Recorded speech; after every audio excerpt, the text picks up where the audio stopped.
L'heure de la résurrection. L'heure de la résurrection.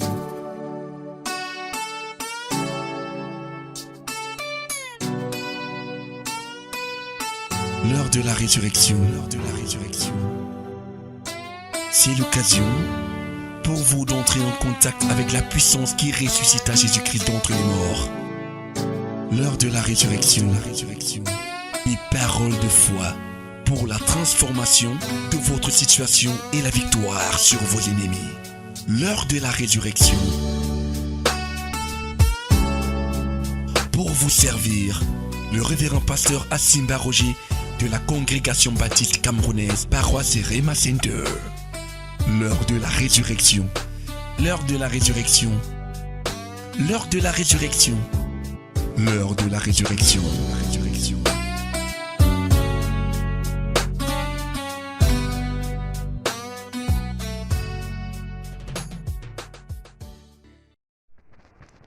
Esdras chapitre 7 à partir du verset 1.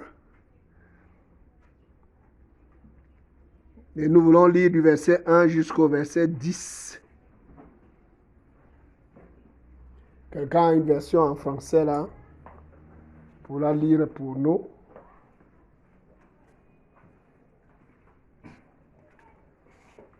À haute voix, un bon lecteur. Esdras chapitre 7, verset 1 à 10. Mhm.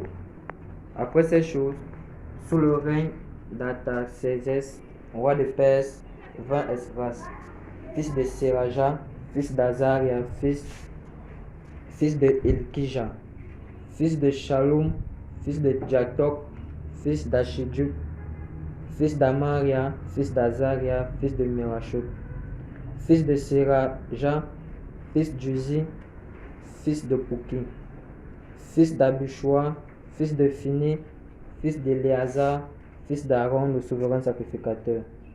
Cet Esdras vint de Babylone. C'était un scribe versé dans la loi de Moïse, donnée par l'Éternel, le Dieu d'Israël. Et comme la main de l'Éternel, son Dieu, était sur lui, le roi lui accorda tout ce qu'il avait demandé. Plusieurs de ses enfants d'Israël, des sacrificateurs et des Lévites, des chantres, des portiers et des Nédiniens vinrent aussi à Jérusalem, la 7e année du roi d'Artaxerxès. Esdras arriva à Jérusalem au 5e mois de la 7e année du roi.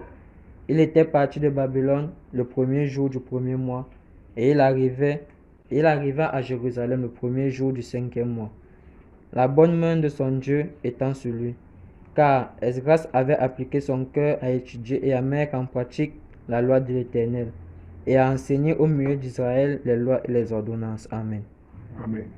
La bonne main de l'Éternel, son Dieu, était sur lui, car Esdras avait appliqué son cœur à étudier la parole et à la mettre en pratique. Alléluia. Et la Bible dit que tout ce qu'il avait demandé au roi, cela lui a été donné. Vous savez, on dit aujourd'hui que ceux qui perdent le temps à lire la Bible, même parmi les chrétiens, c'est devenu la même chose. Lire la Bible, c'est perdre le temps. Ça ne sert à rien. La Bible dit que voici quelqu'un qui avait eu un seul objectif dans sa vie. Il avait compris qui il était. Le verset 1, le verset 2, le verset 3 nous disent qu'il était un des descendants d'Aaron, le souverain sacrificateur. Il était de la 17e génération. Il avait découvert dans les Écritures qui il était. Il était en exil, oppressé par des païens. Il était en exil au milieu des magiciens, des sorciers, des astrologues, des gens qui faisaient toutes sortes de pratiques. Les pratiques de leur Dieu, les pratiques avec les esprits auxquels ils avaient fait alliance. Il vivait à Babylone, le centre de la magie et de l'occultisme, de la sorcellerie. Mais il avait découvert dans les Écritures qui il était. Il était descendant d'Aaron, de la 17e génération. Et j'aimerais que tu saches qu'il n'était pas le seul. Mais la Bible parle de lui parce que, ayant compris qui il était, il s'est donné à ce que Dieu disait qu'il était. Il a accepté ce que Dieu disait qu'il était.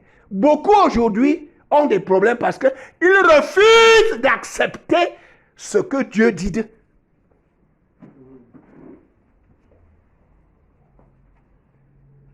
C'est Dieu qui peut dire qui tu es. Parce que c'est lui qui t'a créé. C'est lui qui t'a tissé dans le ventre de ta mère. C'est lui qui t'a envoyé dans ce monde comme une flèche. Et c'est lui qui sait quel objectif tu dois atteindre. Et c'est en marchant dans ce que Dieu dit de toi. C'est en allant dans la direction qu'il a tracée pour toi que tu vas être épanoui, que tu seras accompli, que tu auras la paix et que sa bonne main, la Bible dit que la bonne main de l'Éternel était sur Esdras. La bonne main, la grâce de Dieu. La Bible parle de la main de la grâce. La version anglaise parle de gracious hand of God was upon him. La main pleine de grâce de Dieu était posée sur lui. Il avait découvert qui il était. Et il avait accepté ce que Dieu disait qu'il était. Le problème de beaucoup aujourd'hui, c'est que on rejette ce que Dieu dit qu'on est. On refuse ce que Dieu dit qu'on est. On aimerait plutôt être comme tel. On aimerait plutôt être comme tel. Pourquoi Dieu n'a pas fait que moi je sois comme un tel? Pourquoi Dieu a voulu que je naisse dans cette famille? Pourquoi Dieu a-t-il voulu que je naisse dans une nation comme celle-ci? Il aurait fallu que je naisse dans telle nation, dans telle famille, que tel soit mon père. C'est Dieu qui choisit ces choses. Mais voici quelqu'un qui est né en captivité. D'un père qui était captif. Esclave, oppressé. Mais il a découvert ses origines. Il a découvert que quoique son père était captif, oppressé, esclave, il était de la génération d'un homme qu'on appelait Aaron, qui était souverain sacrificateur d'un Dieu qu'on appelait l'Éternel. Et il avait étudié l'histoire de ce peuple avec son Dieu. Il avait découvert la position privilégiée que son ancêtre avait reçue de Dieu. Et il avait compris qu'il était héritier de cette position. Il avait cherché à comprendre qu'est-ce que Dieu attendait de son ancêtre à son époque, qui devait lui être transmis. Il a étudié les Écritures. Il a compris que c'était une race bénie. C'était une famille bénie. Il a lu les épopées, il a entendu les épopées de comment Dieu a marché avec son ancêtre. Il a vu la gloire dans laquelle Dieu a conduit ce peuple. Ce Dieu que lui, il était appelé à servir. Quoique maintenant, là, il était en captivité. Quoique maintenant, là, il était esclave, il était oppressé. Mais il a étudié, il a découvert. Et quand il a découvert, il a pris la résolution que lui, il va s'attacher à ce Dieu. En dépit de l'oppression et de la persécution de ses bourreaux. Il vivais dans un monde où il fallait faire ce qu'on te dit de faire. Puisqu'il était esclave, il était captif. Il n'avait presque pas de volonté.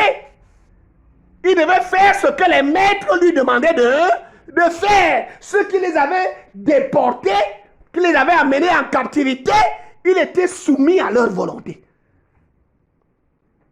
Et se rebeller à leur volonté, c'était courir un grand risque. Mais il a accepté de courir ce risque car il a découvert qui il était. Et le Dieu que ses ancêtres ont servi. Il a accepté de courir le risque, croyant que ce Dieu qui est vivant pouvait le protéger, pouvait le délivrer. Oh, dis Amen à haute voix. Amen. Mes chers amis, le moment est venu où tu dois découvrir qu'est-ce que Dieu dit de toi. Tes origines. Quel est ton héritage que le Seigneur t'a donné en Christ? Qu'est-ce que Dieu dit de toi? Parce qu'en Christ, il nous a détachés de l'ancien héritage. Et il nous a connectés à un autre héritage. Il dit que nous sommes des oliviers sauvages qui ont été greffés à un olivier pur, à un olivier bon. Dis Amen à haute voix. Nous étions sauvages, nous étions destinés à la destruction. Mais à cause de l'alliance avec Jésus, il nous a sortis de là et il nous a greffés. Dis Amen à haute voix. Maintenant, il faut comprendre la nature de cette greffe et ce que tu hérites par cette greffe. Parce que c'est là ton origine. C'est là ce que le Seigneur dépose dans ta vie. Et quand tu le comprends, et que tu t'engages à t'attacher à lui, comme Esdras, la Bible dit que Esdras, il a pris la résolution que quoique étant captif, oppressé par les maîtres, moi je veux faire ce que Dieu a prescrit à mes ancêtres. Je veux devenir un vrai lévite. Je vais devenir un enseignant de sa loi. Pas seulement un enseignant, je veux vivre selon sa loi. Dis Amen à haute voix. C'est pour cela que le verset 10, lis-nous encore le verset 10 à haute voix. Car Esdras avait appliqué son cœur à étudier et à mettre en pratique la loi de l'Éternel et à enseigner au milieu d'Israël les lois et les ordonnances. Esdras avait appliqué son cœur, il a résolu que je vais m'attacher à ce que Dieu a dit que je suis. Je vais m'attacher à mon héritage. Je vais faire ce que Dieu attend de moi et qu'il a attendu de mes ancêtres depuis les générations. Il savait qu'il était lévite.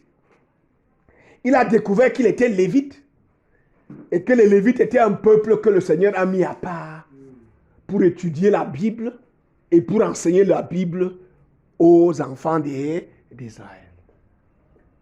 C'est pour ça qu'il n'avait pas d'héritage.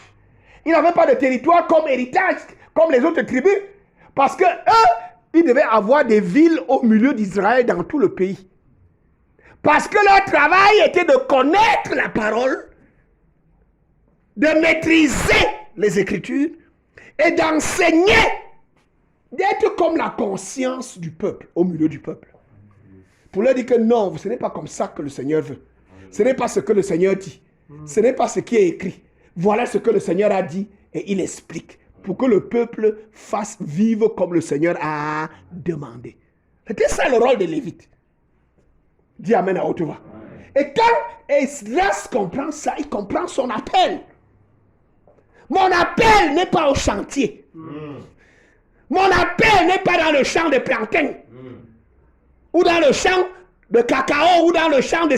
Mon appel est de découvrir les Écritures, de connaître, de les mettre en pratique et d'enseigner. Oh Dieu, Amen à haute voix. Trois choses. Comprendre, étudier, découvrir, comprendre, maîtriser. Deuxième chose, mettre en pratique. Il fallait trouver le temps, malgré l'oppression de ses maîtres, malgré la colère de ses maîtres, malgré tout ce que les maîtres faisaient sur lui, pour empêcher qu'il se donne à ça, il a trouvé le temps. Et plus il se donnait aux Écritures, la main de grâce a commencé à se poser sur lui. Il a commencé à trouver faveur. On a commencé à lui accorder plus de temps. Et le temps qu'il recevait en plus, il le mettait dans les Écritures. Il le mettait dans l'étude de la parole.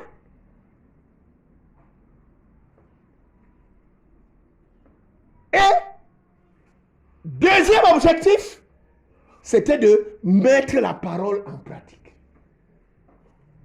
Parce qu'il avait découvert que la raison de la colère de Dieu sur ses ancêtres, jusqu'à Babylone, était le fait qu'il ne mettait pas la parole de Dieu en pratique. Lui, il a dit, moi, je vais mettre la parole en pratique. Quel que soit ce que ça coûte. Quelle que soit l'attitude et le comportement des gens autour de moi, je vais mettre la parole en pratique. Que les gens soient contents ou fâchés, ça m'est égal. Moi, ce qui est important, c'est qu'est-ce que le Seigneur pense. Je vais mettre sa parole en pratique. Il a commencé à étudier, à apprendre. Il a appris toute la loi, parce que la première chose est que tous les Lévites jusqu'à 12 ans devaient connaître les 5 livres de la loi. De Genèse à Deutéronome par cœur. Il devait réciter ça par cœur. Il a appris. Et il a commencé maintenant, après avoir appris, il fallait maintenant à comprendre. Parce que la première chose était de mettre ça dans la tête de l'enfant. Deuxième chose, maintenant, deuxième étape, il fallait lui expliquer les grands thèmes, les grandes doctrines. Tout ce que le Seigneur dit. Comment est-ce qu'on met ça en pratique? Dis Amen à haute voix. Et c'est comme ça que Esdras s'est mis à apprendre, à étudier, à garder, à comprendre, à mettre en pratique. Dis Amen. Pas seulement à mettre en pratique, il s'est mis, l'autre objectif était d'enseigner. Il ne fallait pas que quelqu'un soit autour de lui ignorant. Il fallait que tous ceux qui sont autour de lui, qu'il les affecte avec les enseignements de sa parole. Qu'il soit de la tribu d'Israël, qu'il soit israélite ou qu'il soit païen. Pour lui, il n'y avait pas de différence. Il avait compris que la mission que Dieu avait donnée à son peuple, c'était de répandre la connaissance de Dieu dans le monde entier. Il avait découvert que Dieu avait dit à Abraham, son ancêtre, en toi et en ta postérité, toutes les familles de la terre seront bénies. Il avait compris qu'il fallait introduire chaque homme, chaque femme sur la terre, quelle que soit son origine, quelle que soit sa famille, à ce Dieu, Dieu voulait le bénir. Tu n'as pas entendu ce que j'ai dit? Amen. Parce que le Seigneur avait dit à Abraham, en toi et en ta postérité. Toi et ta postérité, vous serez la source de bénédiction de toutes les familles de la terre. Et il avait compris que cette bénédiction venait quand ces gens comprenaient la parole de Dieu, entendaient la parole de Dieu et apprenaient à la mettre en pratique. Se réconcilier à ce Dieu, entrer en alliance avec ce Dieu et la bénédiction entrer dans leur vie et dans leur maison. C'est pour ça qu'il avait résolu que tu sois israélite ou que tu sois non israélite, il va t'enseigner la parole. Voilà les 3 choses pour lesquelles Esdras vivait. Étudier la parole, lire la parole, méditer la parole. Il avait comme découvert ce que Dieu avait dit à Josué. Que ce livre de la loi ne s'éloigne pas de ta bouche.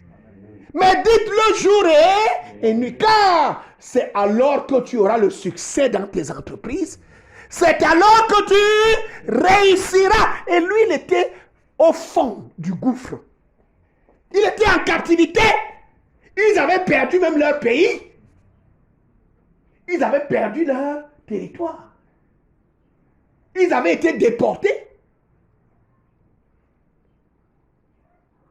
Revenir dans leur pays était une chose impossible. Ça relevait du miracle de Dieu. Et lui, il a décidé de chercher ce Dieu. Parce qu'il savait que ce qui est impossible aux hommes est possible à Dieu. Que si lui croit, Dieu va faire. Parce que le ciel et la terre passeront, mais ma parole ne passera pas. Il avait compris que s'il croit, Dieu va faire. Mais pour que Dieu fasse, il faut que lui soit dans les bonnes grâces de Dieu. Et il avait compris que être dans les bonnes grâces de Dieu, ce n'est nulle part ailleurs que dans sa parole. C'est pour cela qu'il a résolu. Lis encore ça. Mets-toi debout, tu dis ça à haute voix. Versets 9 et 10. Il était parti de Babylone le premier jour du premier mois. Et il arriva à Jérusalem le premier jour du 5e mois. La bonne main de son Dieu étant sur lui. La bonne main de son Dieu étant sur lui. Car Esdras avait appliqué son cœur à étudier et à mettre en pratique la loi de l'Éternel. Car Esdras avait appliqué son cœur à étudier et à mettre en pratique la loi de l'Éternel. Et à enseigner au milieu d'Israël les lois et les ordonnances. Et à enseigner. Il avait appliqué son cœur était là. C'était ça, son cœur. C'était ça, le fardeau de son cœur. Je ne sais pas quel est le fardeau de ton cœur. Mes chers amis, quel que soit ce que tu fais, si tu es un enfant de Dieu, c'est secondaire par rapport à ce premier fardeau. Amen. Voilà le fardeau que chaque enfant de Dieu doit avoir dans son cœur. Tu peux être n'importe quoi. Tu peux être menuisier, tu peux être infographe, tu peux être tous les métiers qu'il y a aujourd'hui. C'est secondaire. Amen.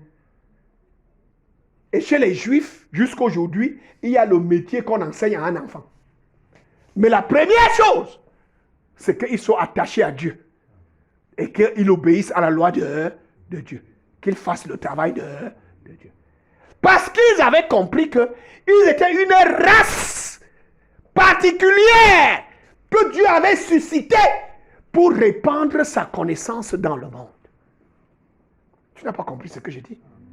Beaucoup d'entre nous, notre problème, c'est que ce que nous faisons a pris la primauté sur ce que Dieu nous appelle à faire. Nous accordons plus de temps à ça, plus d'intérêt à ça, plus d'espace à ça. Ce que le Seigneur nous a appelé à faire, on le met de côté, ce n'est pas important. Parce que nous croyons que c'est là-bas que notre vie va venir, mais c'est faux. Esdras avait grandi en exil. Et j'aimerais te dire qu'il avait des activités génératrices de revenus. Comme tous les Juifs.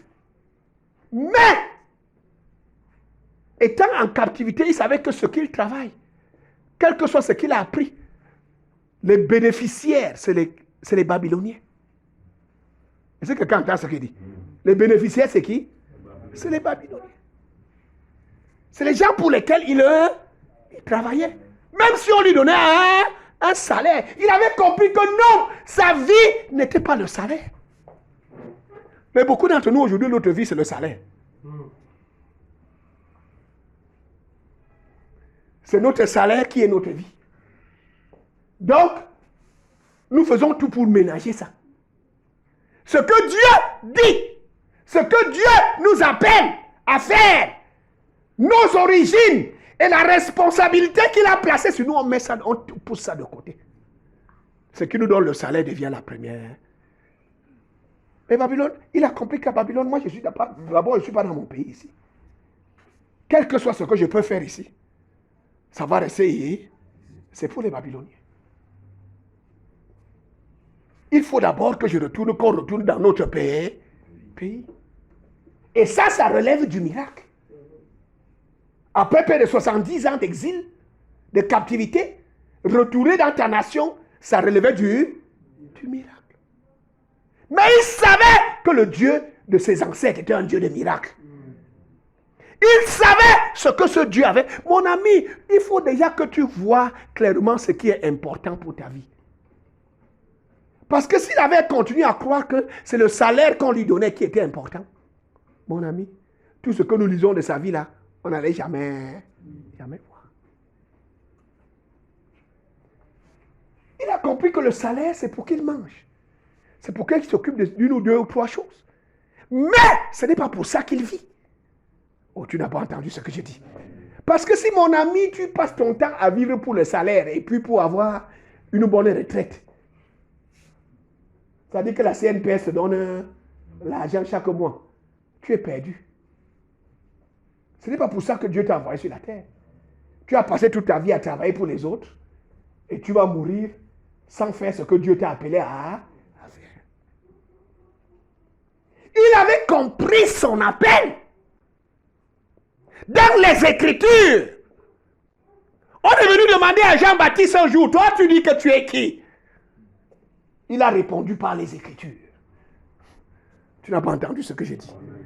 Il a dit, je suis la voix de celui qui crie dans le désert. Il avait étudié la Bible, il avait été dans la parole jusqu'à ce qu'il a découvert la parole qui le concernait particulièrement.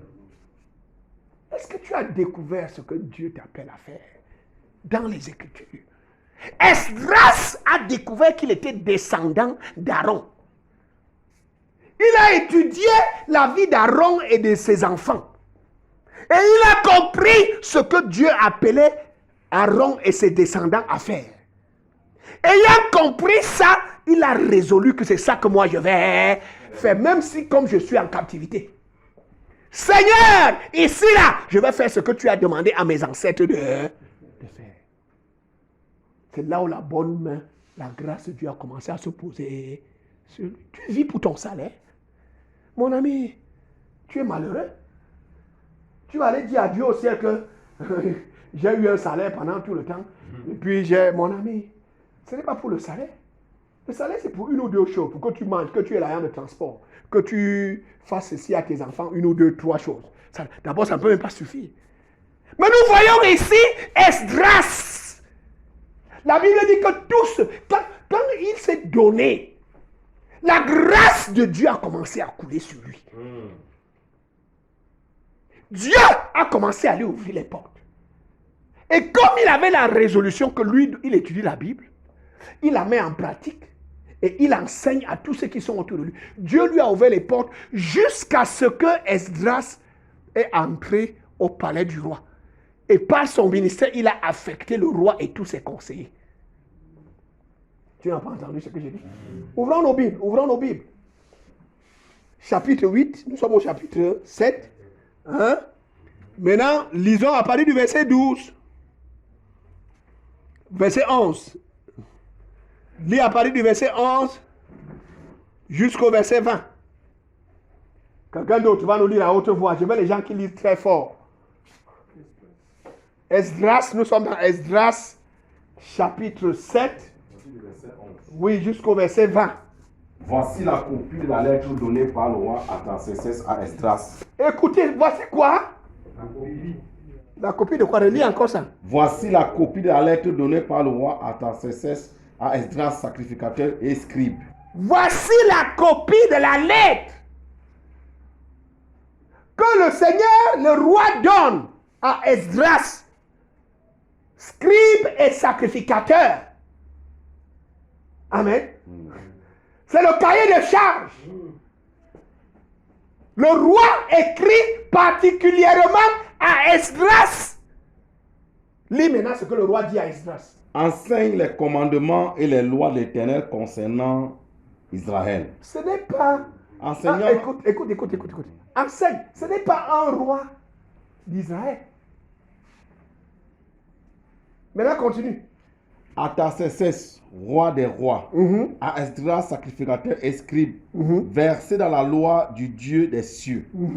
J'ai donné ordre de laisser aller tous ceux du peuple d'Israël, de ses sacrificateurs et de ses lévites, qui se trouvent dans mon royaume et qui sont disposés à partir avec toi pour Jérusalem.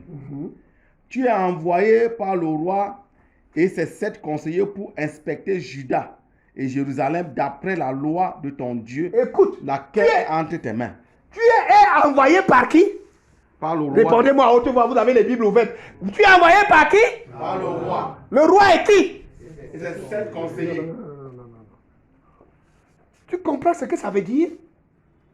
Ce gars, avant d'être envoyé, commissionné par le roi et ses 7 conseillers, c'est parce qu'il les avait affectés. Amen. Oh, tu n'as pas entendu. Alléluia. Et ce roi et ses 7 conseillers étaient des bons païens.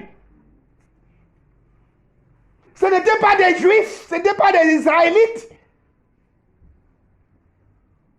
Dieu, à cause de sa consécration à Dieu, à cause de la résolution, et parce qu'il était décidé, il avait montré à Dieu que moi, je vais vivre pour ce que tu as prescrit à mes ancêtres, à Aaron et à ses descendants. Étudier ta parole, la mettre en pratique et enseigner à tous ceux qui sont autour de moi. Dieu, il a tellement fait ça bien que Dieu lui a ouvert les portes jusqu'à arriver au palais du roi. Et comme il enseignait la voix de Dieu, le roi a prêté attention. Le roi et ses 7 conseillers ont commencé à mettre cette parole en pratique. Dieu a commencé à changer leur vie. Amen. Dieu a commencé à résoudre leurs problèmes. Et vous savez ce que c'est que les problèmes d'un roi? Les problèmes d'un roi, ce n'est pas les problèmes de quelqu'un du quartier. Les soucis et les difficultés qu'un roi a, les obstacles et les problèmes auxquels il fait face, ce n'est pas les problèmes d'un gars du quartier qui vend les... je ne sais pas quoi. Vous êtes d'accord avec moi? Esdras leur a enseigné que, mes amis, le Dieu dont je vous parle, c'est le créateur du ciel et de la terre. C'est lui-même qui a fait que tu sois roi. Amen. C'est lui qui t'a élevé. Maintenant, je suis en train de t'enseigner pour que tu regardes vers lui. Quels que soient les problèmes que tu as, reçois sa parole et mets sa parole en pratique. Ce Dieu va se manifester dans ta vie. Amen. Et ce roi et ses conseillers, ce n'est pas qu'ils n'avaient pas de Dieu. Oh. Nous sommes à Babylone. Nous sommes où? À Babylone. Nous sommes ici à Babylone. Le centre de l'idolâtrie, le centre de la magie, de la sorcellerie, de l'astrologie, de toutes les pratiques qu'on peut faire avec les esprits. C'était Babylone. Et les rois et ses conseillers ont grandi dans cette pratique-là. Mais à cause d'Esdras, qui leur enseigne la parole de Dieu, et qui leur donne, qui les encourage à mettre la parole en pratique et à espérer en Dieu et à prier Dieu pour leurs problèmes, ils ont tellement vu la main de Dieu. Ils ont tellement vu la puissance de Dieu. Ils ont tellement vu la gloire de Dieu que c'est le roi qui commissionne Esdras. Il dit que tu peux aller à Jérusalem. Dis amen à haute voix. Je te commissionne avec mes 7 conseillers. J'ai dit, frère, je veux que tu comprennes. Parce que notre problème, c'est que nous avons tellement mis l'importance sur notre salaire. Nous croyons que nous vivons pour notre salaire. Mon frère, tu ne vis pas pour ton salaire. Ton salaire, c'est ce que Dieu t'a donné pour que tu ne manges pas de faim, pour que tu aies à manger chez toi, pour que tu aies à résoudre 1 ou 2 ou 3 problèmes. Mais ce n'est pas pour ça que tu vis, parce que ça ne peut pas être la raison d'une vie. Amen. D'abord parce que le salaire, ça montre que le fruit de ton travail, tous tes efforts et toute ton intelligence, c'est les autres qui mangent, qui profitent de ça. Mais on te donne quoi? Un salaire. Ça veut dire que tu es productif, mais c'est pour les autres. Le moment est arrivé où nos yeux doivent s'ouvrir, où nous devons comprendre quel est le plan de Dieu, quelle est la volonté de Dieu. Est-ce que ça veut dire qu'on ne doit pas travailler? Non, ce n'est pas ça que j'ai dit.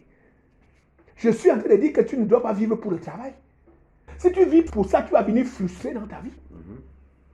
Tu vas finir malheureux dans ta vie. Tu vas finir n'ayant pas été capable de satisfaire les aspirations profondes qui sont dans ton cœur. Parce que le salaire ne peut pas. Le salaire ne peut pas. C'est un moyen pour t'aider à être un peu stable afin de te consacrer dans ce que Dieu t'a appelé à faire. Et lui, il avait compris. Et il s'était donné à cela. Et parce qu'il enseignait à tout le monde, et que tous ceux à qui il enseignait à Babylone, au milieu de ces dieux païens, découvraient l'Éternel. Le Dieu d'Abraham, d'Isaac et de Jacob. Le Dieu de Moïse et de Josué. Les miracles que ce Dieu avait fait dans le passé, il a commencé à les faire et à les multiplier à Babylone. Amen. Et c'est comme ça que la renommée de ce Dieu a commencé à grandir et de Esdras, son serviteur. Que les portes lui ont été ouvertes jusqu'au palais du roi. Jusqu'à ce que le roi et ses conseillers étaient devenus ses disciples. Ils ont expérimenté la puissance de Dieu. Ils ont expérimenté la délivrance. Ils ont expérimenté la grâce de Dieu, la bonté de Dieu, l'intervention de Dieu dans leur situation. Et Esdras leur continue à leur expliquer les Écritures. Ils ont compris que ce Dieu-là même, qui se manifeste comme ça, il a un lieu qu'il a choisi dans le monde. Et où son temple doit être construit. Et où on avait détruit son temple. Et c'est là où Esdras, le roi aussi, découvre sa mission. Il découvre son appel. Il était appelé à soutenir cette mission. Amen. À financer cette mission. Amen. Oh, dis Amen à haute voix. Amen. Et qui devait être au centre de cette mission? Esdras. Maintenant, si Esdras avait continué à recevoir son salaire là où il travaillait, maintenant, la Bible, maintenant, je veux que tu mets-toi debout, pasteur, parce que tu dois lire tout ce que le roi et les 7 conseillers disent qu'on doit donner à Esdras. Lis maintenant, continue à lire. Et pour porter l'argent et l'or que le roi et ses conseillers ont généreusement offert au Dieu d'Israël. Ça, c'est quel verset, ça? Verset 15. Verset 15. Reprends. Verset 14, oui. Tu es envoyé par le roi et ses 7 conseillers pour inspecter Juda et Jérusalem d'après la loi de ton Dieu, laquelle est entre tes mains, et pour porter l'argent et l'or que le roi et ses conseillers ont généreusement offert au Dieu d'Israël, dont la demeure est à Jérusalem. Tout l'argent et l'or que tu trouveras dans toute la province de Babylone et dont les dons volontaires faits par le peuple et les sacrificateurs pour la maison de leur Dieu à Jérusalem. En conséquence, tu auras soin d'acheter avec cet argent des taureaux, des béliers, des agneaux et ce qui est nécessaire pour les offrandes et les libations. Et tu les feras offrir sur l'autel de la maison de votre Dieu à Jérusalem. Vous ferez avec le reste de l'argent et de l'or ce que vous jugerez bon de faire, toi et tes frères, et en vous conformant à la volonté de votre Dieu. Dépose devant le Dieu de Jérusalem les ustensiles qui te sont remis pour le service de la maison de ton Dieu. Tu tireras de la maison des trésors du roi ce qu'il faudra pour les autres dépenses que tu auras à faire concernant la maison de ton Dieu. Je prends encore ça. Tu feras quoi? Tu tireras de la maison. Va encore, vas-y. Tu tireras de la maison des trésors du roi ce qu'il faudra pour les autres dépenses que tu auras à faire concernant la maison de ton Dieu. Continue. Moi, le roi Artaxerxès, je donne l'ordre à tous les trésoriers de l'autre côté du fleuve de livrer exactement à Esdras, sacrificateur et scribe, versé dans la loi du Dieu des cieux, tout ce qu'il vous demandera, jusqu'à 100 talents d'argent, 100 corps de froment, 100 battes de vin, 100 battes d'huile et du sel à discrétion. Que tout ce qui est ordonné par le Dieu des cieux se fasse ponctuellement pour la maison du Dieu des cieux, afin que sa colère ne soit pas sur le royaume, sur le roi et sur ses fils. Amen. Dis Amen très fort. Amen. Je dis ouvre ta bouche, dis Amen très fort. Amen. Si tu crois que c'est un gros miracle, je veux que tu acclames très fort le Seigneur.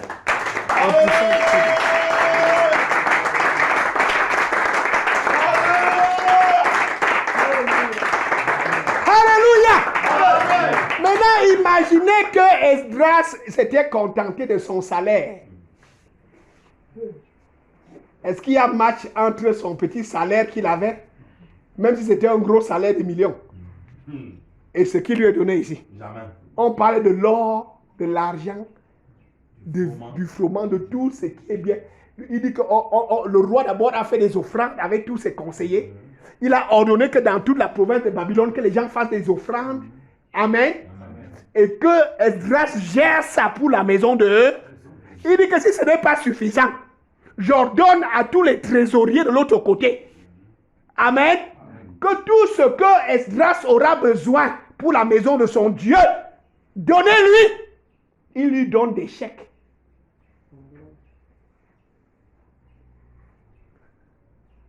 Chaque fois qu'il y aura un besoin, écris seulement et amène à la maison du trésor et on va te donner ce que tu demandes. Yes. Oh, crie Alléluia. Alléluia. J'ai dit crie Alléluia. Alléluia. Voici un captif, un esclave. Quelqu'un qui était dans une condition misérable, mais qui n'a pas regardé sa condition. Qui a cherché la volonté de Dieu pour sa vie et le plan de Dieu pour sa vie. Il a découvert ce que Dieu disait et il s'est donné à ce que Dieu disait de tout son cœur. Il est devenu le père du roi, le père des conseillers du roi. Quand il parlait, le roi et ses conseillers étaient à terre. Tout son gouvernement était assis. Ils ont tellement compris et ils ont tellement vu la puissance de Dieu qu'ils se sont mis ensemble avec lui dans la mission. Mon frère, il faut que tu commences à comprendre ces choses. Tant que tes yeux sont sur ton petit salaire là, même si c'est combien mon ami, tu es en train de perdre le temps. Tu es en train de perdre le temps. Si tu ne te consacres pas à ce que Dieu dit de toi, ce que le Seigneur t'a dit qu'il veut faire avec ta vie, ce que la parole de Dieu dit, ce que le Seigneur a dit que tu es, et il veut manifester dans ta génération au travers de ta vie, tu es en train de perdre ton temps. Et tu vas finir frustré. Tu vas finir misérable. Mais ce n'est pas ça la volonté de Dieu. Le plan de Dieu est que tes yeux s'ouvrent. Le pays dans lequel tu es né n'a rien à voir. La condition de tes parents n'a rien à voir. Ce qui est important, c'est que tu as été connecté à ce Dieu. Et que tu te connectes à ce Dieu. Tu t'attaches, tu commences à le chercher. Tu commences à payer le temps pour le chercher, pour comprendre sa volonté, pour comprendre son plan, pour comprendre ce qu'il dit de toi. La Bible dit que Esdras était versé dans les Écritures. Il avait pris la résolution que lui, c'est la parole de Dieu. L'étudier, la comprendre, la mettre en pratique et l'enseigner. Selon la mission que Dieu avait donnée à tous les Lévites. Il a découvert qu'il était 17e dans la 17e génération de la descendance de Aaron. Et il n'était pas le seul. Mais lui, il a compris et il s'est donné. Tu n'as pas entendu ce que j'ai dit? Les autres sont restés à Babylone dans les petits trucs qu'ils faisaient. Parce que ils croyaient que leur travail était la chose la plus... Que toi aussi, hein? Tu as un gros cœur. Hein? Quelle est cette affaire-là?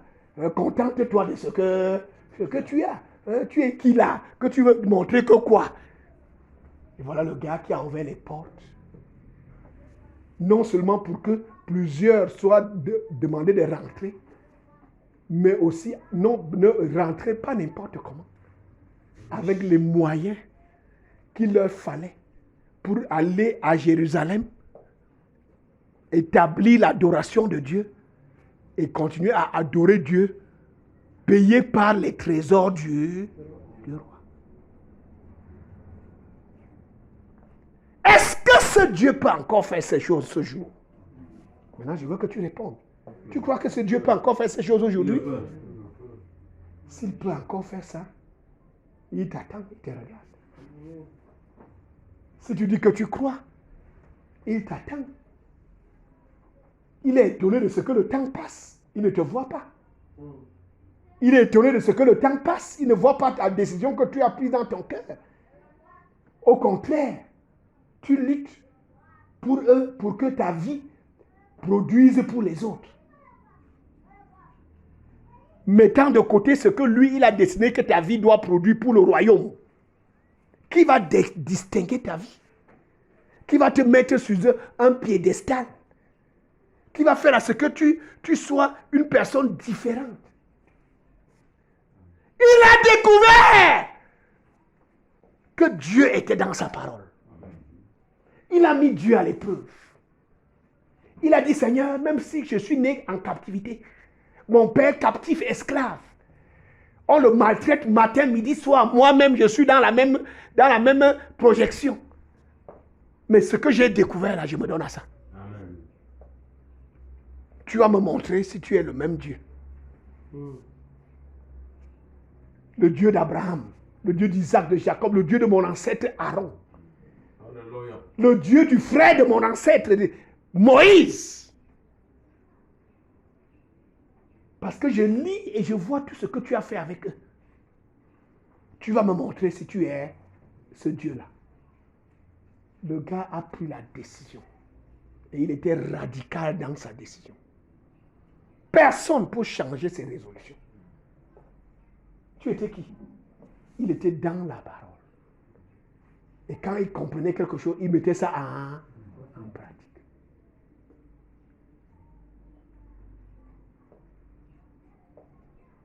Que tu te fâches ou pas, que tu l'accuses ou pas, quel que soit ce que tu dis de lui, quel que soit ton jugement, tes commentaires, ça ne lui dit absolument rien. Il était pour la parole, la mettre en pratique. Ceux qui voulaient l'écouter, il leur enseignait.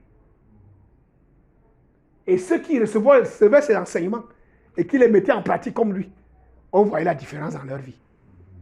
Tu n'as pas entendu ce que j'ai dit? Amen. On voyait la différence où? Dans leur vie. C'est comme ça qu'il a amené les gens autour de lui à changer d'avis. Ce qu'on disait de lui, on a commencé à changer. Sa renommée allait jusque, le Seigneur lui a ouvert les portes jusque dans le palais du roi. Parce que quoi? Lui, c'était la parole.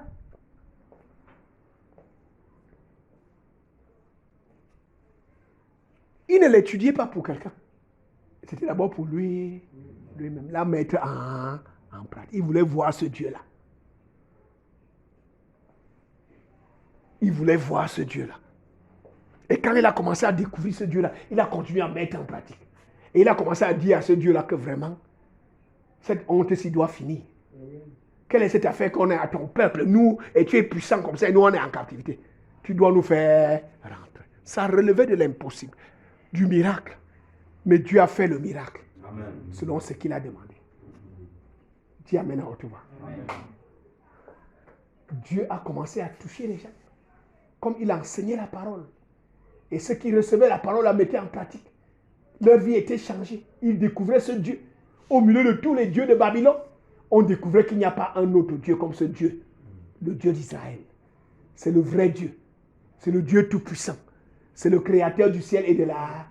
Nous vivons dans une société où les gens disent que non, il faut rentrer à la tradition. Il faut rentrer au village. Et ils sont sérieux. Et le véritable problème, c'est que les enfants de Dieu ne sont pas décidés aussi à rentrer à leurs origines.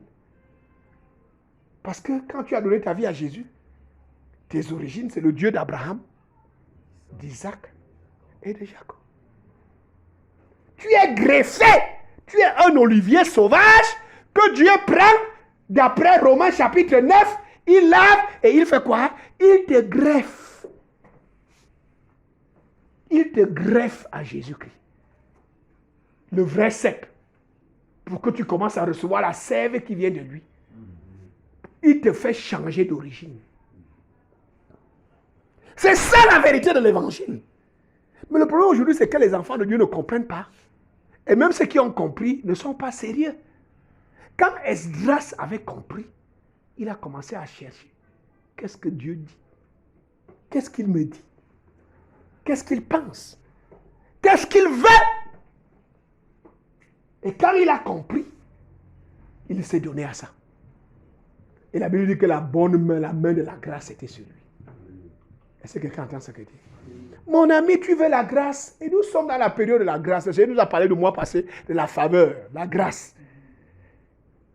La faveur de Dieu et la faveur des hommes. Tout ça est dans la parole, mes amis. Ce mois, le Seigneur nous montre que c'est la parole qui vient avec la grâce. Jean chapitre 1 dit que la parole s'est faite chair. Elle a habité parmi nous pleine de quoi? De grâce. La parole est pleine de grâce et de vérité. Tu veux avoir la faveur? Mets la parole en pratique. C'est vrai, tu seras persécuté. C'est vrai, tu seras rejeté. Mais ce n'est pas tout. Le Seigneur va te faire trouver grâce devant les hommes. Le Seigneur va t'ouvrir les portes que personne ne peut ouvrir. Tu auras la faveur de Dieu et tu auras la faveur des hommes. Parce que quoi, tu es attaché à la parole. Quand tu reçois la parole, quand tu te donnes à la parole, tu te donnes à la grâce. C'est vrai qu'il y aura la persécution d'un côté. Mais ce n'est rien par rapport à ce que la parole va produire dans ta vie. Lève ta main, crie Alléluia. Alléluia. Il a eu la grâce de Dieu et la grâce des hommes. Jésus même, on a vu. Luc chapitre 2, verset 52. Il croissait en sagesse. Il croissait en stature. Il croissait en faveur devant Dieu et devant les hommes. Pourquoi? On a vu ça. Il a dit à ses parents, à Marie et à Joseph, ne saviez-vous pas qu'il fallait que je m'occupe des affaires? Il avait 12 ans. Qu'est-ce qui le préoccupait? La parole de Dieu. Il était dans le temple en train de poser des questions aux grands scribes, aux grands érudits de la parole, aux grands enseignants de la faculté de théologie. Si nous voulons voir la puissance de Dieu, voilà le chemin. Si tu veux que ta vie soit distinguée, voilà le chemin. Esdras a découvert le chemin. Le chemin sur lequel ses ancêtres ont marché. Moïse, Abraham, Josué, David. Dis Amen à haute voix. Amen. Il a découvert. Il a dit que je me donne à ce chemin.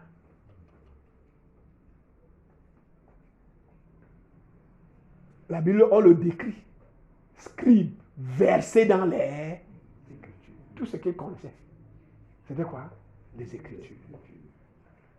Et il expliquait. Et il enseignait.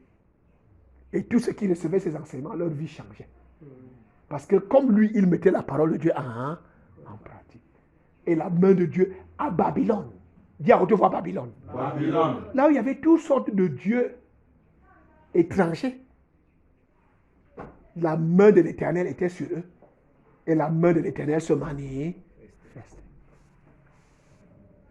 Mon cher ami, nous sommes dans cette saison de la grâce. Le Seigneur a parlé de la résurrection de Rema Center. Le Seigneur a parlé de sa grâce et de sa faveur. Est-ce que quelqu'un entend ce que j'ai dit? Le Seigneur a parlé de sa grâce et de la faveur. Nous sommes dans cette saison. Qu'est-ce que tu fais? Le Seigneur te regarde. Le Seigneur veut voir la résolution que tu as prise dans ton cœur. De le chercher. Le Seigneur nous attend.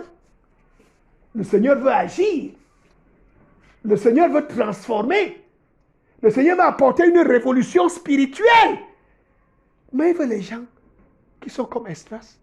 Toi, tu es là, tu te dis, tu es là, tu te plains, mon père était un pauvre, hein, un malheureux, un ceci, un ouvrier de dernière classe. Hein, je suis né dans un village, hein, on n'a plus rien, on n'est plus ceci, on est cela. Tu es là seulement pour te plaindre. Tu es là seulement pour voir les mauvaises choses, la condition dans laquelle tu es. Esdras n'a pas perdu le temps. Dès qu'il a découvert ce que la Bible disait qu'il était, il a fixé ses yeux sur ce Dieu. Et il a commencé à chercher ce Dieu. Et il a commencé à marcher avec ce Dieu. Et ce Dieu a commencé à agir. Ta vie ne dépend pas de ce que tes ancêtres ont fait. De la condition dans laquelle ton père t'a accouché. Ou ta mère. Dans la condition dans laquelle tu as grandi. Ce n'est pas là que ta vie dépend, mon ami. Ta vie dépend du Dieu qui s'est révélé à toi. Le Dieu à qui on t'a branché. Tu dois le découvrir. Découvrir ce qu'il dit de toi et t'abandonner à lui. Nous voulons baisser nos têtes pour prier le Seigneur. Tu vas parler au Seigneur. Mets-toi debout.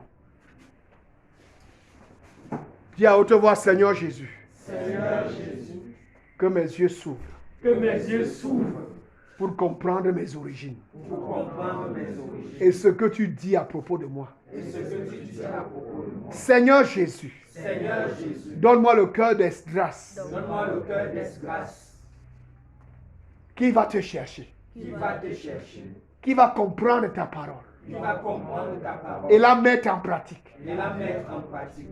Seigneur, en cette saison. Seigneur, en cette saison, Que ma vie soit remplie de ta parole. que ma vie soit remplie de ta parole, Que je comprenne la mission à laquelle tu m'as appelé. que je comprenne la mission à laquelle tu m'as appelé Et que Seigneur, tu me donnes et que Seigneur, tu me donnes d'accomplir cette mission. d'accomplir cette mission. Merci Seigneur Jésus. Merci Seigneur Jésus, Parce que tu m'exauces. parce que tu m'exauces. Tu changes mon cœur. Tu changes mon cœur Au nom de Jésus-Christ. au nom de Jésus-Christ. Amen. Amen.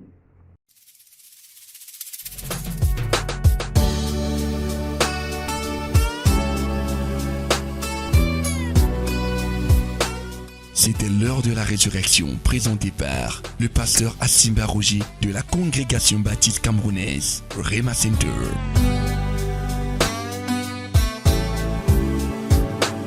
Rema Center et Bolova, situé au quartier Mekalat, derrière la délégation régionale de l'élevage du Sud.